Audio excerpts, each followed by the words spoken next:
పామర్రు దిగమర్రు జాతీయ రహదారి విస్తరణ పనులు నత్తనడకన సాగుతున్నాయి. రోడ్డు నిర్మాణ పనులు అరకొరగా చేయడంతో ప్రజలు తీవ్ర ఇబ్బందులు పడుతున్నారు. 4 ఏళ్ల కిందట జాతీయ రహదారి విస్తరణకు సంబంధించి 90% స్థల సేకరణ పూర్తయింది. అయితే గుత్తేదారులు అరకొరగా రోడ్డు నిర్మించడంతో ప్రజలు ప్రమాదాల బారిన పడుతున్నారు.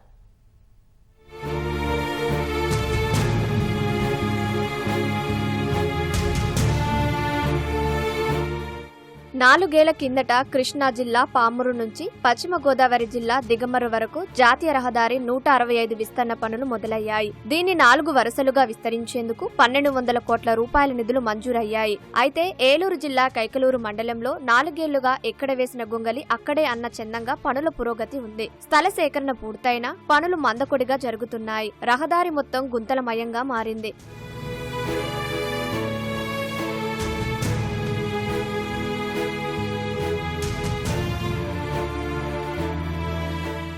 పీపీ రోడ్డు విస్తరణ పనులను రాష్ట్రంలోనే పేరున్న ఓ గుత్తేదారుకి కేటాయించారు. అయితే పనుల నిర్వహణను సదరు గుత్తేదారు ఎక్కడా సక్రమంగా నిర్వహించలేదు. కైకలూరు, ఉండి నియోజకవర్గాలలో పనులు అటకెక్కాయి. రోడ్డు విస్తరణలో భాగంగా ఉప్పటేరుపై వంతెన కోసం వేసిన పిల్లర్లు తుప్పుపట్టాయి. స్థల సేకరణ లేని ప్రాంతంలో తారు వేసి రోడ్డును అందుబాటులోకి తీసుకొచ్చే అవకాశం ఉన్నా రోడ్డుపై తవ్విన గుంతలు పూడ్చిన దాఖలాలు లేవు. దీంతో తరచూ రోడ్డు ప్రమాదాలు జరుగుతున్నాయి. పదుల సంఖ్యలో ప్రజలు ప్రాణాలు కోల్పోతున్నారు.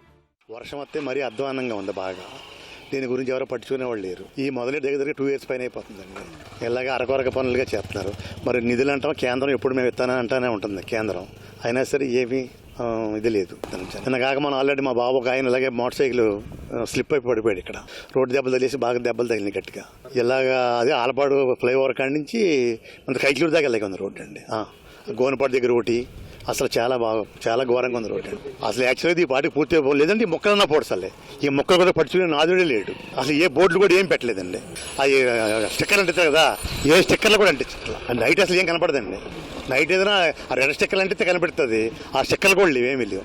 చాలా ప్రజలు ఇబ్బంది పడుతున్నారు. అందులోకి ఇది బాగా రోడ్డు కూడా హెవీగా ఫ్లోటింగ్ పెరిగింది. మా ఊరి నుంచి మొత్తం ఇటు ఎల్లోగోలు చాలా దూరం దాకా ప్రతి చోట సగం ఆపేశారు. మరి ఎందుకు ఆపారో ఏంటో తెలియదు నాకును. నైట్ పాటలు అయితే కనుక వీధి లైట్లు ఒక్కట్లేవు, చీకటి వయ్యారం. రోడ్డు మీద అయితే కనుక కనపడని గోతులు మామూలుగా సమానంగా ఉన్నట్టు ఉంటుంది. పక్క పడిపోతాను.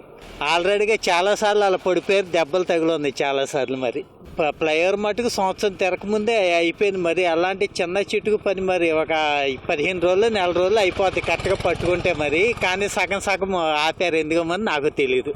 వారంలో 3 సార్లు వస్తా. ఆకివీడు విజయవాడ తిరుగుతూనే ఉంటా ఆటో వేసుకొని. ఈ రోడ్ల వల్ల నా ఆటో 2 సంవత్సరాలు వచ్చేది 6 నెలలు కూడా వచ్చేది లేదు.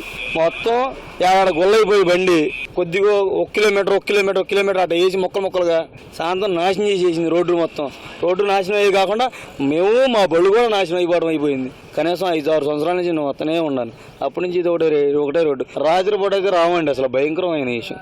ఎందుకంటే లారీలు బొరీలు తిరుగుతుంటాయి కాబట్టి ఈ రోడ్లో లైట్లు ఉండవు, ఏముండవు. ఇక నానా బాధలు తర్వాత ఇది చచ్చేదేవుడు బతికేదేవుడు తర్వాత.